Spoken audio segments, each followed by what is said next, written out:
Good morning, good people. Welcome to this new podcast that I'm starting here.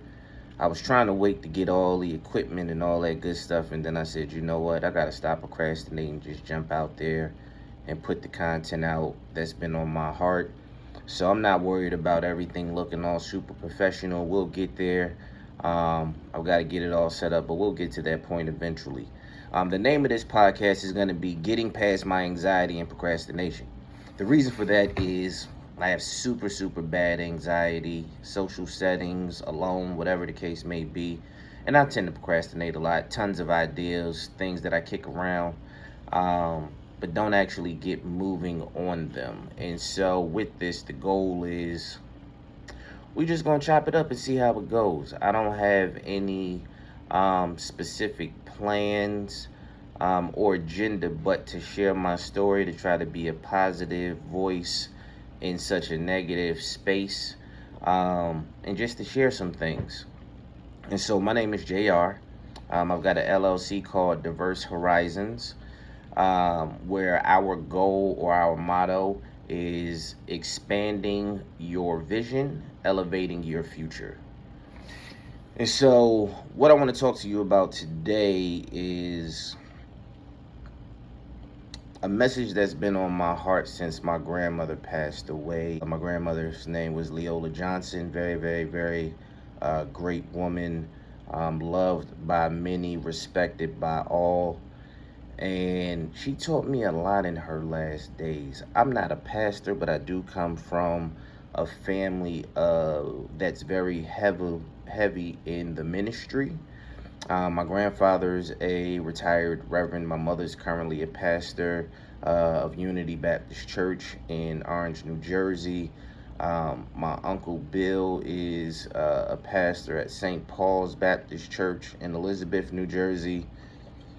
My late uncle Otis was a pastor at Vineyard.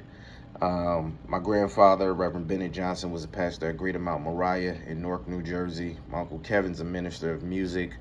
My Uncle Bennett's a pastor. My Gail's an evangelist. My cousin Lamont is a pastor of West Durham Baptist Church in Durham, North Carolina.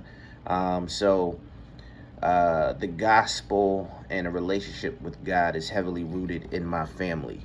But as I said before, I am not a pastor. I've not gone to any school of divinity or any of those things. This is just a message that's been on my heart since my grandmother passed away. And I was talking to my mother recently, and I was telling her that I keep giving this sermon in my mind about what my grandmother taught me in her last days. And it's been well over 10 years since my grandmother passed away. And my mother made a statement that kind of jumped out at me. She said, the reason you keep feeling the pull, or the reason this message keeps playing in your mind, is because the message is not for you alone. The message is for you to share. And so you need to be obedient and share the message. I didn't quite understand it, but it made a whole lot of sense when she said it. And I don't know if it's just the thought of releasing the message, but I'm going to be obedient. One, because I'm a mama's boy and she told me to do it. But the other part is because I do think it's something that should be shared.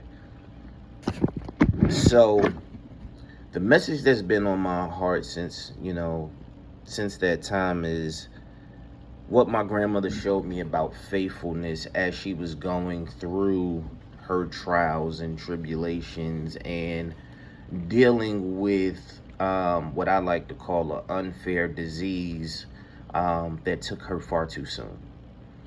And so my grandmother years and years ago passed away from a rare form of blood cancer.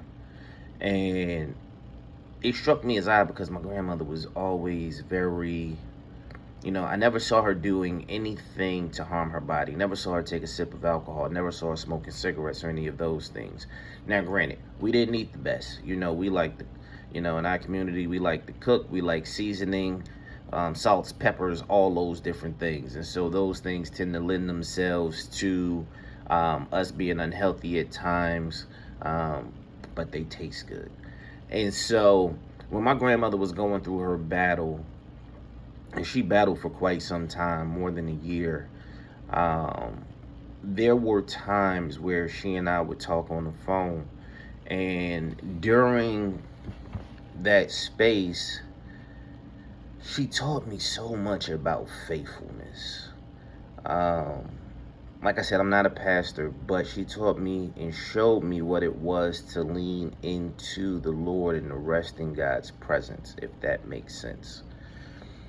So, when my grandmother initially was in the hospital and learned of her diagnosis and all of the things that she would have to do, the impacts that it would have on her body and those different things, it was very scary for my family.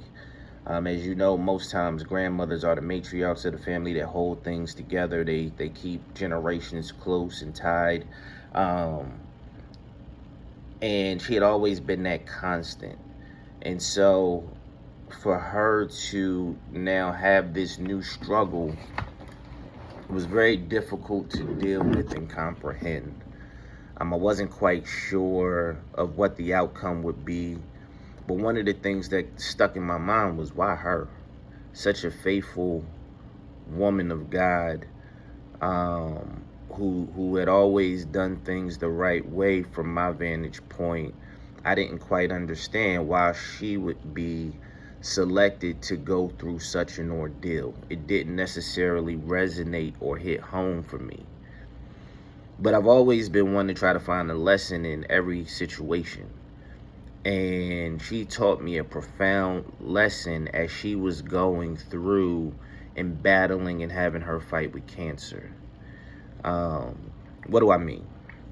So as my grandmother was going through this fight and this situation with cancer, never once did I hear my grandmother slip into the why me phase, or the poor me, or God, I've been faithful, why did you choose me? This is not fair. Not to say that she didn't have those moments. If she did have those moments, she didn't have those moments in front of me. She didn't have those moments. She was a constant beacon of strength, even as she went through this time. And so I can recall a point where me and my grandmother were on the phone, and we were talking about the fact that the doctors were pretty much saying there was nothing else that they could do. And my grandmother's messaging was, I have a doctor above all doctors. And I'm not worried about, what they're saying. When it's my time, it'll be my time. Whenever God sees fit for me to go is when I will go. And there were things my grandmother wanted to do before she passed away. She wanted to see my son again. She wanted to be around all of her family again. And things like that, to just be with her family, to see the great grands who, the next generation that had recently been born, and those types of things. And as she went through this fight, she just consistently leaned into her faith, right? She never wavered. She never questioned God about why this was happening to her. She stayed steadfast in her belief that no matter what the outcome was, it was God's will. And for me, that was interesting. Because a lot of times when we get into situations in life, we often do the poor me, the why me, I can't believe this is happening to me thing. But she took a completely different approach. It was more of I trust God, and whatever's supposed to be will be. But I'm going to lean in. Instead of pulling away, I'm going to lean into my faithfulness. I am going to pull and draw closer to God versus pulling away. And I'm going to rest in his presence and follow his footsteps and let him take me where I'm supposed to go. And with that, my grandmother lived for almost, if not longer, a whole nother year. And the things that she wanted to do, she was actually able to do. She was able to come to, our family reunion and be around all of the family, all of the grandkids, all of the great grandkids, for them to love on her, um, gather and gain some of her wisdom and insight, um, express our gratitude for what she's meant to our family, the way she's poured into all of us. Not to toot, my own horn, but I was the favorite grandchild. I'm gonna say that my cousins and my sister may feel away, um, but I'm taking ownership of that position. I was the favorite, me. Yep, I said it. Uh, but she always made sure to take care of us. She always made sure to let us know that we were all loved. And she always made sure to let us know that regardless of what we were going through in life, God was always there. And if we kept our eyes focused on the right thing, that we would always find the lesson in every situation, even those situations that felt uncomfortable, those situations that we might have deemed to be negative. If you set your views on the right things with the right intentions and you don't have a skewed perspective, you can see your missteps in some of those things. You can see when God was trying to nudge you to go right and you made a left, when he was driving the car and you decided to take the wheel. All of those things are evidently present when you take a step back from a situation and look at it. And what my grandmother showed us was, don't run away from God when it gets tough, but run to him. My grandmother would often, in her last days, worship while she was in the hospital. She would pray, she would sing, she would minister. And one of the blessings that we received, and a lot of families don't get this, but one of the blessings that we received from her was about a 10-minute recording of her, my mother, a few of my aunts, and they were in her hospital room having service. Just them. And in that voice recording, my grandmother's singing, my grandmother's praying, my grandmother's speaking life and encouragement. She's calling out to God and saying, Lord, whatever your will is, let your will be done. That was, that was very instrumental for me, because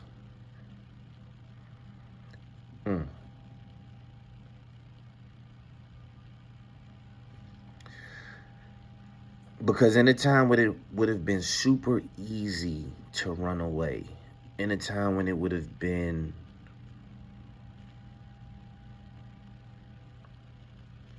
extremely human to try to understand why you were picked for this particular battle and what did you do wrong to put you in this situation. That's not what she did. She didn't do that at all. She put on her armor of God and moved to the front of the line with her Bible, her sword, and said, all right, let's go. She didn't shy away from it. She didn't run from it. She just jumped right out there and said, hey, this is the battle at hand. This is the fight that you've put in front of me, Lord. I'm going to tackle this thing head on. And she leaned into her doctor. Not her earthly doctor, but her heavenly doctor. You know, she showed a level of faithfulness that I really hadn't seen in, this type of situation. So this morning I got up and I was on ChatGPT, as a lot of us do these days. And I'm looking to figure out, I'm looking at different women in the Bible, because I'm starting to get back in to read my Bible more faithfully, or at least that's the goal. And Ruth kept coming to mind, but then I was thinking of Esther. Um, and I knew some of their stories on the surface level, but not super deep. So, I went down the rabbit hole of getting more information.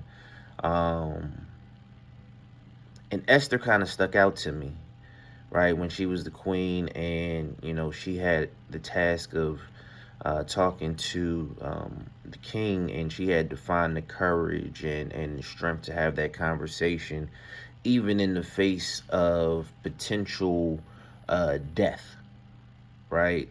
And forgive me if I'm not articulating this 100% right. As I told you, I'm not a pastor, so just bear with me.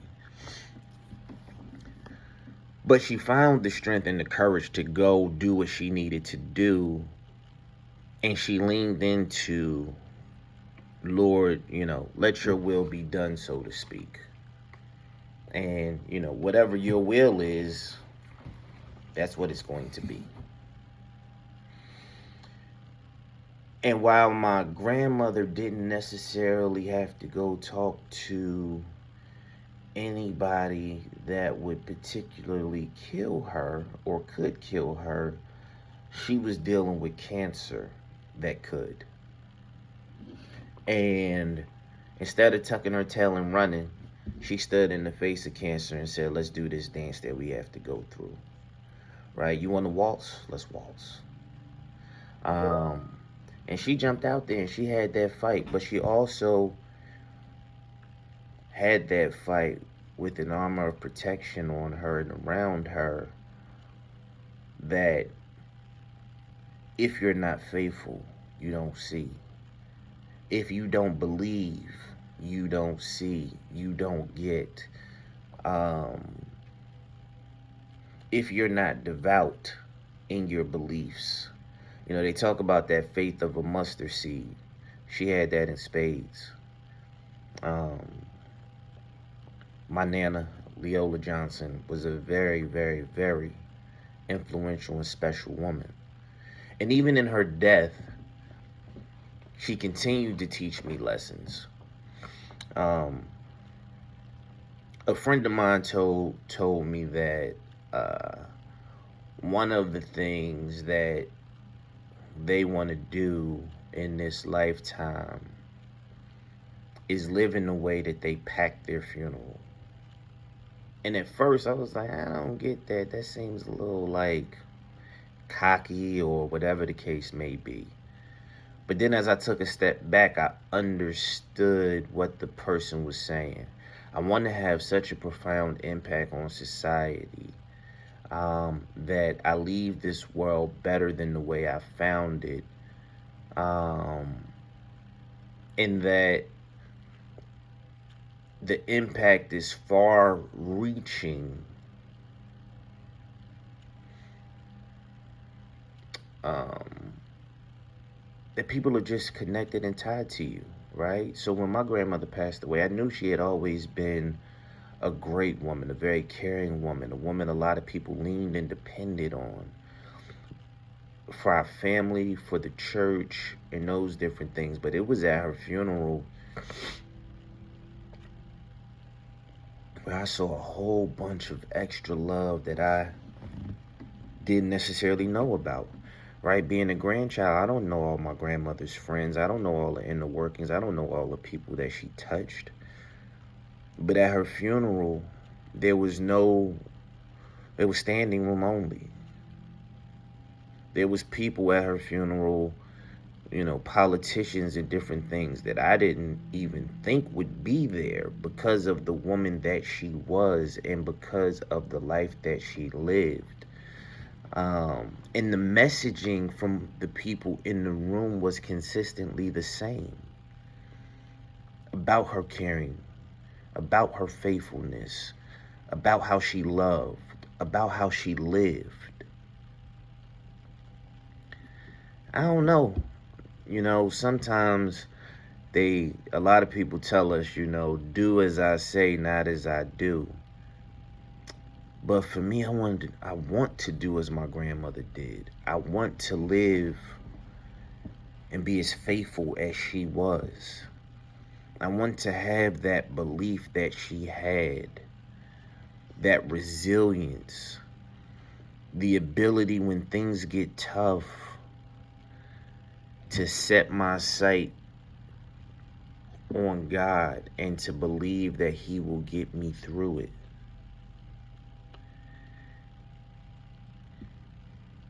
And it's the lesson that I learned from her going through this that helped me get through another situation that we'll talk about at a later time.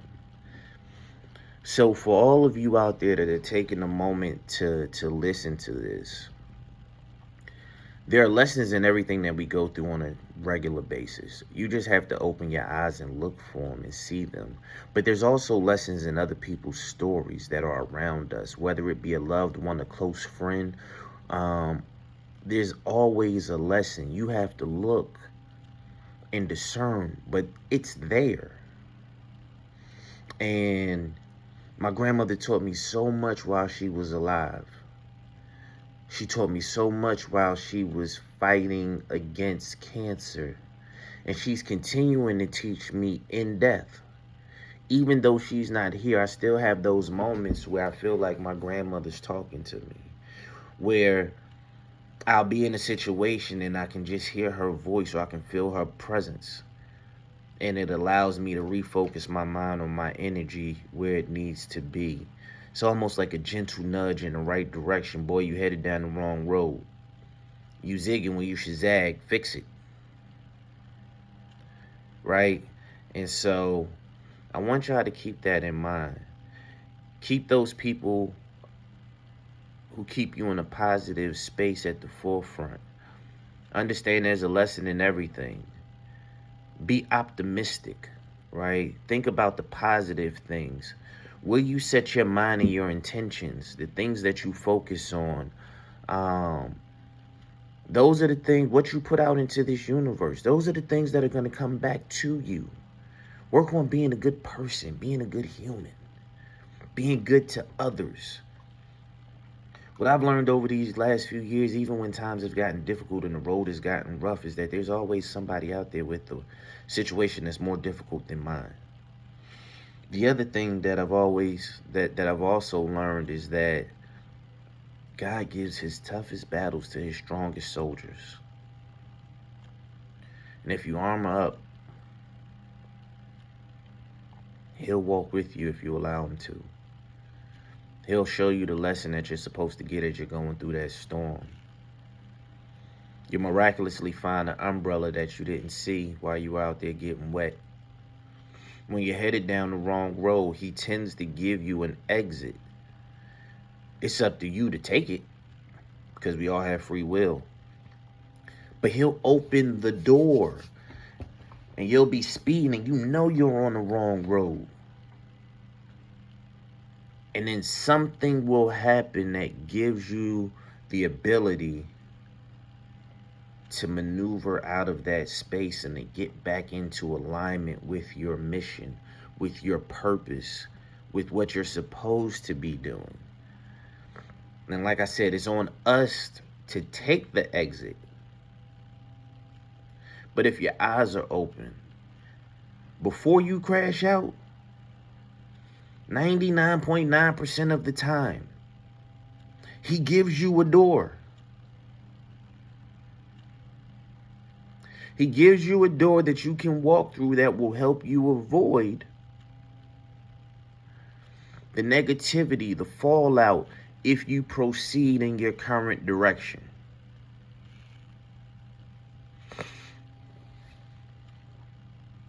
That door might be you're on your way to do something you know you don't have no business, and now it's running through your mind. I shouldn't be going to do this.